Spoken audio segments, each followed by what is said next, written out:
Go, go, run! What a hit!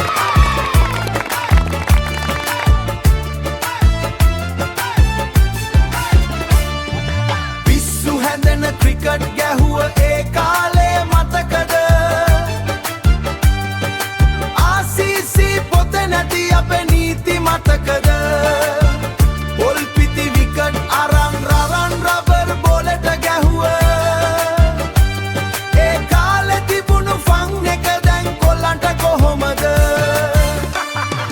බෝලේ ගේන එකාටයි පළවෙනි ඕවරේ bat එක ගේන එක තමයි ඔබන් බැටින් පාරේ වත්තට දෙකයි යටින් ගියොත් දෙකයි පොල් ගහට හයයි වහලේ කැච් අවුට් කරයි ලෝන් ඔන් එක්ස්ට්‍රා කවර් නෑ අපේ පොතේ කණුව ගාව වල ගාවයි අපේ සීමපතේ ගෙදර ළඟයි පොල් ගාවයි ප්ලේස් එක ලකුණු කළේ එතනට ඵලයන් කිව්වම මුළු ෆීල්ඩ් එකම මැවුනේ පිස්සු හැදෙන ක්‍රිකට් ගැහුව ඒ කාලේ මතකද? ආසීසි පොතේ නැති අපේ නීති මතකද? පොල් පිටි විකට් අරන් රරන් රබර් බෝලට ගැහුව ඒ කාලේ තිබුණු ෆන් එක දැන් කොල්ලන්ට කොහොමද?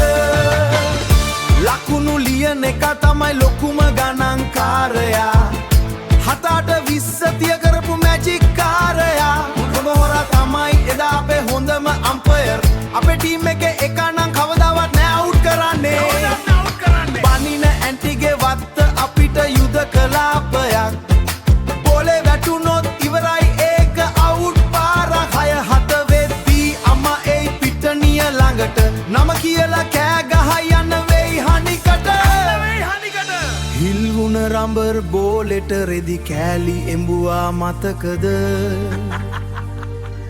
ඉටි පන්දම් පත්තු කරලා හීට් කරපු හැටි මතකද? අම්පයර් නැතත් රණ්ඩු වෙවි සැපක් අපි හෙව්වා සල්ලි නැති වුණත් අපි ලෝක කුසලානෙත් දිනුවා ටැප් බෝලේ රෙදි පටියෙන් වෙලන කාලේ ඉවරද? පාර්මැද විකට් නාට්‍ය දැම්ම කාලේ මතකද? පිස්සු හැදෙන ක්‍රිකට් ගැහුව